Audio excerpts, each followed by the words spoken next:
Hola, muy bienvenidos a todos nuestros seguidores de Canal Profesor Canal para aprender el español.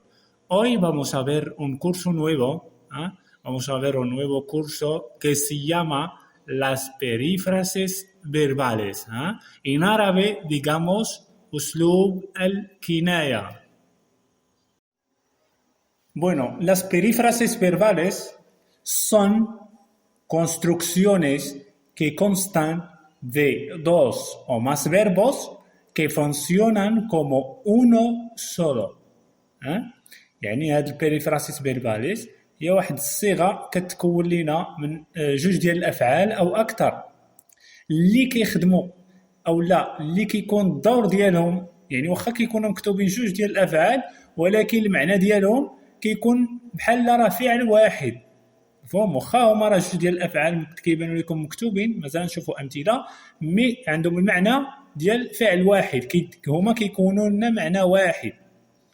En muchos casos, يعني في كثير من الأحيان أو الحالات los verbos que la componen، يعني هاد الأفعال هادو اللي هاد الصيغة هادي اللي كتكون بجوج ديال الأفعال دائما كيكونوا مرافقين بان اونيدوس por una preposición، كيكون بيناتهم واحد الحرف ديال حرف جر، يعني كيكون بيناتهم واحد حرف جر كي ريخي el primer verbo الذي يعود على الفعل الأول.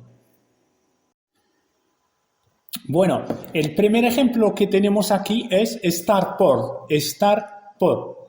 إذا كما كتشوفوا في المثال اللي عندنا هنايا tenemos estar فعل estar، وكما كتلاحظوا الفعل الأول كيكون مصرف، يعني كيتصرف لينا في شي زمن على حسب البيرسونا اللي كيهضر، على حسب الشخص اللي كيهضر أو الأشخاص اللي كيهضروا. لكن الفعل اللي كيجي موراه، يعني الفعل الثاني اللي كيجي في هذا البيريفراسيس فيرباليس اللي قلنا كتكون بجوج ديال الافعال او اكثر، ديما الفعل الثاني كيكون مصرف في الانفينيتيفو، يعني كي significa el infinitivo. Bueno, el infinitivo es un verbo que ya todavía no ha conjugado en ningún tiempo، يعني باقي ما تصرف لينا في حتى شي زمن. مفهوم؟ Muy bien. إذن estoy por cumplir، مثال اللي عندنا estoy por cumplir los 18 años، يعني أنا ما بقى لي والو نكمل 18 سنة. Muy bien. إذن باللغة العربية كنقولوا أنا على وشك بلوغ 18. Muy bien. إذن pasamos a otro ejemplo. Muy bien, digamos estar a punto de. هذا البيريفراسيس se llama estar a punto de. هي بحال اللي شفناها في الأول، يعني هادو كاملين ديال البدايات كما شفنا لا بيريفراسيس الأولى هي estar por، يعني حتى هاد estar a punto de حتى هي عندها معنى ديال إنيسيو ديال شي حاجة ولا البداية ديال شي حاجة. مثلا المثال اللي عندنا هنايا لا سيريمونيا está a punto de comenzar. está a punto، يعني está جاتنا من الفيربو estar a punto de comenzar، يعني هذا الحفل هذا راه قرب يبدا، ولا هذا العرس هذا راه قرب يبدا، ما بقى له والو يبدا. مفهوم؟ إذا لاحظوا معايا ديما الفيربو الأول كيتصرف لينا، كنصرفوه على حساب السوخيتو، على حساب السوجي، والفعل الاول يعني اللي كيجي مورا هذا الفعل الثاني اللي كيكون ملاصق مع هذا البيريفراسيس كيكون في الانفينيتيفو، يعني باقي ما مصرفش. موي بيان. باللغه العربيه الفصحى نقول الحفل على وشك البدء. الحفل على وشك البدء. Otro ejemplo es acabar de. acabar، الفعل acabar más la preposición de. نشوفوا شنو كتعني لنا في وسط الجملة. El ejemplo que tenemos aquí, acabo، يعني yo أنا acabo de encontrarme a Luis en la calle.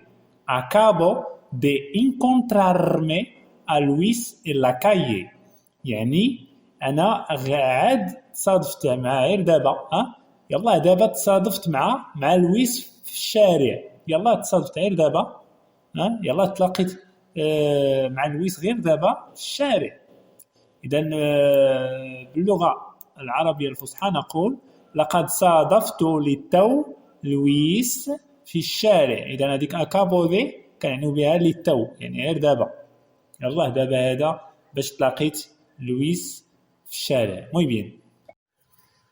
Otro ejemplo es empezar a. الفعل empezar كنعنيو به بدأ يبدأ. más la preposición a. إذا المثال اللي عندنا la sala empezó a llenarse. La sala empezó a llenarse. يعني القاعة أو لا الغرفة، ولكن هنا لا صالة معني بها القاعة أحسن. القاعة بدأت تمتلئ، أو لا لقد بدأت القاعة تمتلئ. باللغة العربية الفصحى نقول لقد بدأت القاعة تمتلئ. empezó a llenarse يعني بدأت كتعمر. empezó a. muy bien. Otro ejemplo es comenzar a.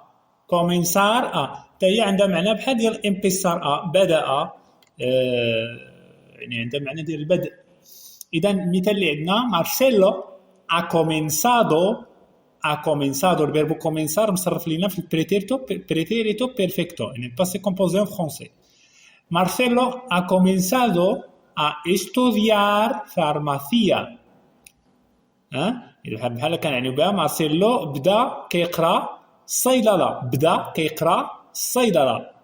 باللغه الفصحى نقول لقد بدأ مارسيلو بدراسة الصيدله. muy bien. Otro ejemplo es echarse a. المثال اللي عندنا conté. el verbo contar أحكى أو يحكي. conté un chiste نكتة et todos se echaron a reír. يعني هادو تعابير bueno كيكون هو فعل كيتلاقى مع فعل وكيعطيونا معنى. وبحال هاد البيريفراسيس فيرباليس خصنا نعقلوا عليها ونستعملوها في الأحاديث ديالنا اليومية، مفهوم؟ لان حتى هي لوس اسبانيوليس كيستعملوهم بزاف. هاد البيريفراسيس فيرباليس كيولاو كجمل عاديين عندهم، بالتالي خصنا حتى حنا نضبطوهم مزيان. موي بيان. اذا بحال هذا المثال كيقول يعني قلت واحد النكته وكل شيء بدا كيضحك. هذه كل شيء بدا كيضحك كنعنيو بها سي تشارون اريير. سي تشارون اريير. باللغة العربية الفصحى نقول لقد قلت نكتة وضحك الجميع. muy bien.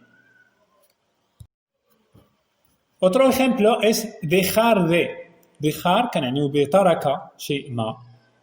de preposición يعني حرف جر.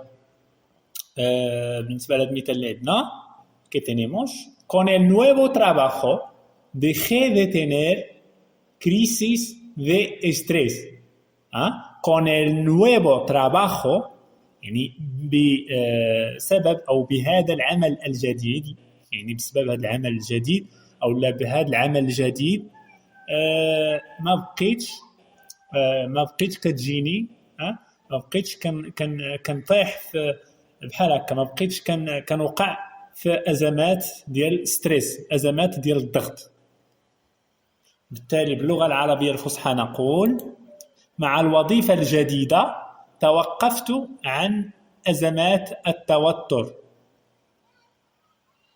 muy bien. La perífrasis siguiente es cesar de. cesar كنعنيو بها يعني غلق ولا يعني توقفت هي ولا بحال هذا المعنى هذا.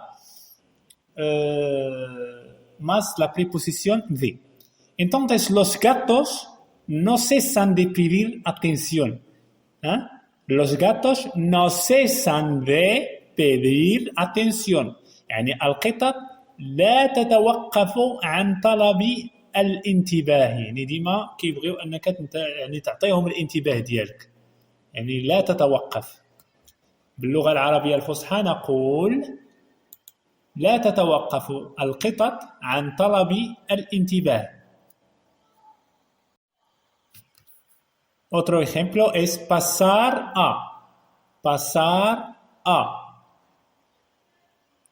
إذن مثال اللي عندنا tras explicar la lección، يعني من بعد شرح الدرس el profesor pasó a repartir las fechas de ejercicios، يعني من بعد شرح الدرس الأستاذ بحال بينا نقولوا يعني مرة أو داز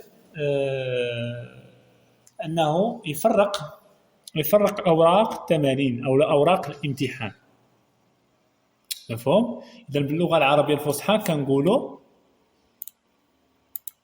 بعد شرح الدرس قام المدرس بتمرير أوراق التمارين.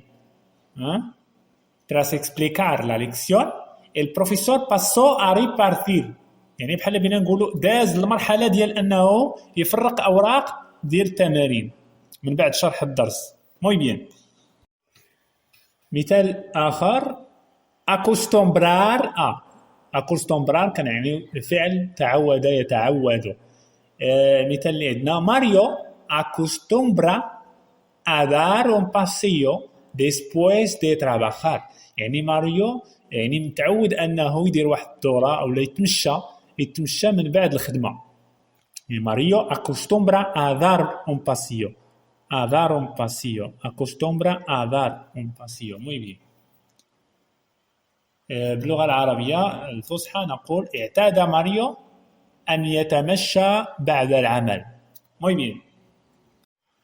el verbo soler، يعني preposición soler، هذا الفيربو هذا ما جاتش معاه حتى شي preposition. بحال هذا المثال اللي عندنا suelo، يعني أنا. هذا الفيربو irregular لما كنصرفو في البريسنتي ديك او كتولى وي، بحال دورمير. suelo desayunar un café tostada، يعني متعود كنفطر، أنا متعود كنفطر بالقهوة والخبز محمص. متعود نفطر. بالتالي ذاك الفيربو الثاني ديما كيجي في الانفينيتيفو. باللغة العربية الفصحى نقول عادة ما أتناول القهوة والخبز المحمص على الإفطار. إذن هذه ترجمة للمعنى باللغة العربية. suelo desayunar، يعني عادة أفطر بالقهوة والخبز المحمص. muy bien. muy bien. otra perífrasis es ir a، الفعل ذهب مع حرف جر a، ولكن كما هاد البيريفراسيس كنا شفناها في واحد الفيديو خاص فاش قلت لكم الفيربو اير ماس ا ماس انفينيتيفو. هذا عنده واحد اكسيون فوتورا، واحد الحدث اللي هو مستقبل قريب. كنقولوا بور اكزومبل لما كنصرفوا هذا اير راه ايريغولار كيولى بويو بوي تو باس الفا باموس بايس بان. مثلا بغيت نقول لما كيسولك شي واحد تيقول لك كيفاش غاسير عورا، ماذا ستفعل الان؟ تقول له بونو voy a comer algo، سوف اكل شيئا ما. اذا راه انت واحد شويه وغادي تاكل، بالتالي بحال عنده واحد لاكسيون فوتورا موي سيركانا. muy bien. el ejemplo que tenemos aquí es va a llover de un momento a otro. va a llover de un momento a otro، يعني راه الشتاء يعني سوف تمطر، غادي تطيح من هنا لشويه، من الوقت يعني من دابا لشويه ولا من وقت لوقت اخر تقدر تطيح الشتاء.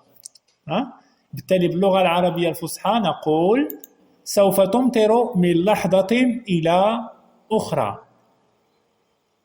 اذا كنحاول انني يعني نشرح باللغه العربية الفصحى لكي يتمكن إخواننا العرب الذين لا يفهمون أو لا يجدون صعوبة في اللغة الدارجة المغربية لكي يفهموا الدرس أيضا. muy bien. Bueno, hemos llegado al final de este curso y hemos llegado a la perífrasis, se llama terminar por. وصلنا الآخر يعني بيريفراسيس، ماشي هادو اللي كاينين، هادو اللي شفنا كاين يعني مازال بيريفراسيس فيرباليس. حنا شفنا يعني الصياغات الأهم أو الأكثر استعمالا. إذا terminar por نشوفها في هذا المثال هذا. A consecuencia del estrés familiar, Luis terminó por cancelar la boda. يعني بسبب يعني الضغوطات العائلية لويس يعني وصل به الأمر أنه يلغي العرس، يلغي الحفل ديال العرس. إذا باللغة العربية الفصحى نقول بسبب ضغط الأسرة، يعني a consecuencia del estrés familiar انتهى الأمر بلويس إلى إلغاء الزفاف. terminó por cancelar إلغاء la boda اللي هي الزفاف أو لا العرس. Muy bien, entonces espero que habéis entendido bien este curso de hoy que trata de las perífrasis verbales, el uso de las perífrasis verbales, y inshallah encontramos en un nuevo curso en nuestro canal, Profesor Canal. Hasta luego a todos.